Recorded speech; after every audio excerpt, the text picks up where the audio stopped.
Bangladesh premier লিগের মাঝেই বিশ্বকাপের প্রস্তুতি শুরু করবে বাংলাদেশ দল।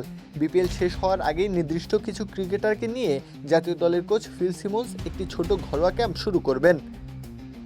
26 ডিসেম্বর শুরু হয়ে 2026 সালের 23 জানুয়ারি শেষ হবে বিপিএল। টুর্নামেন্ট শেষ হওয়ার 5 দিন পর 28 জানুয়ারি ভারতের উদ্দেশ্যে রওনা দেবে বাংলাদেশ দল। বেঙ্গালুরুতেই প্রথমে পৌঁছে সেখান থেকে কলকাতায় যাবে দল। ক্রিকেট অপারেশনস কমিটির চেয়ারম্যান নাজমুল আবেদিন ফাহিম জানিয়েছেন, যাদের বিপিএল আগে শেষ হবে তাদের নিয়ে প্রধান কোচ ফিল সিমন্স আগে কাজ শুরু করবেন। এর অর্থ হলো যারা শেষ 4-এ যেতে পারবে না কিন্তু জাতীয় দলের সম্ভাব্য স্কোয়াডে আছে তাদের নিয়ে 2-3 দিনের একটি ক্যাম্প হবে। আমরাই নাম্বার ওয়ান। নাম্বার ওয়ান হচ্ছে মেরিল পেট্রোলিয়াম জেলি। শেষ 4-এ যারা যাবেন তারা সেই অর্থে বিশ্বকাপের আগে দেশে কোনো ক্যাম্প পাচ্ছেন না। বেঙ্গালুরুতে পৌঁছে দল দুটো প্রস্তুতি ম্যাচ খেলবে। 2 ফেব্রুয়ারি প্রতিপক্ষ নামিবিয়া আর 4 ফেব্রুয়ারি লিটনরা খেলবেন আফগানিস্তানের বিপক্ষে। আইসিসির সিদ্ধান্ত অনুযায়ী বেঙ্গালুরুতেই হবে এই প্রস্তুতি ম্যাচগুলো। যদিও বিশ্বকাপে বাংলাদেশের 4টি ম্যাচের 3টিই অনুষ্ঠিত হবে কলকাতায়।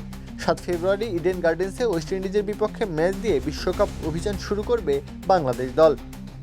প্রত্যহ কাব্য, খেলা 71।